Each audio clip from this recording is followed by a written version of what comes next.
in the AFC Championship game. It's kind of crazy, dude, because when you were standing on the street corner in Washington, D.C., and I was on the set of Total Access in 2011 during the lockout, and, that's, by the way, coming up on 14 years ago, which is crazy. Yeah. If we had said, will we ever see a matchup like Manning and Brady in the playoffs again, right? Yeah. With these young quarterbacks coming in, who are they going to be? We have no idea who they're going to be. The answer would be probably not. Well, this is the fourth matchup between Patrick Mahomes and Josh Allen, as many as Bradshaw and Stabler, Steve Young and Brett Favre, and one behind Peyton and Tom Brady. That's 4 in the playoffs alone, right? Correct, sir. These are postseason matchups I'm talking about. Since 1950, this is the most. They're one behind Peyton and Tom, and I think we'll probably see that. Is that right? It's correct. Yes, sir. So Peyton and Tom only played 5 times in the playoffs? I would have thought it was more than that. Yeah, that's it. Wow, okay. So I'll just throw that out to you. And what are your 2 cents on watching these two guys go at it with a three-peat on the line now for Mahomes and Allen having perhaps his best team? Maybe not names, but sum of parts team, Albert. Yeah, so I would say, it's interesting because it's not like they haven't beat the Chiefs, right? Like they even this year. They're 0-3 in the playoffs. I believe Josh Allen's 4-1 in the regular season against Patrick Mahomes, which a lot of people don't realize. But so they have won. It's just the idea of doing it in this sort of high leverage situation. So, I was in a training room in the back of the stadium late on Sunday night with Sean McDermott. We were talking about about a lot of stuff, as it pertains to this team versus his previous teams, right? And he's been there for 8 years now, and obviously every team's kind of got its own feel and everything. But this year they had to deal with a lot of attrition. So, Micah Hyde's still around, but not in the form he was before. Jordan Poyer, Tre'Davious White, Stephon Diggs, Mitch Morse, all gone. And so there's a lot of transition and a lot of change, and a lot was put on Josh Allen's shoulders as like, okay, like you're the leader now. You got to be more vocal.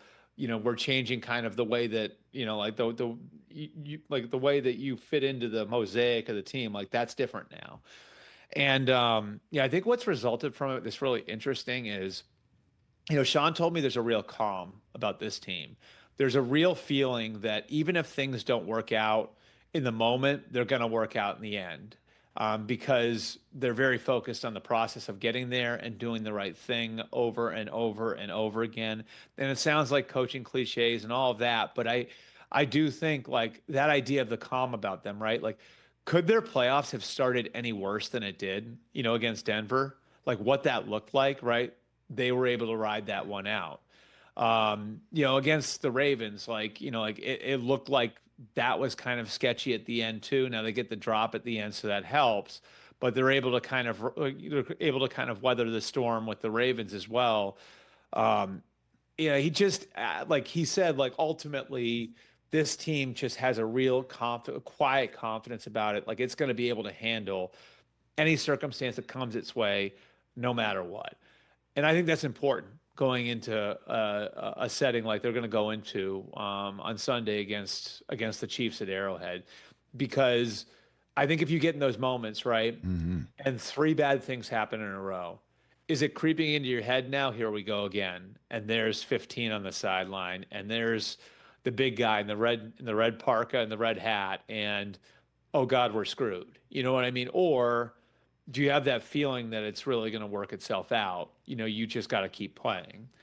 I think the way Sean McDermott looks at his team now, there's more of that than they've ever had before. And I would think that it should serve them well on Sunday. That said, the Chiefs are coming in here, and I think the vision for what they were going to be at the beginning of the season, lo and behold, is starting to come together.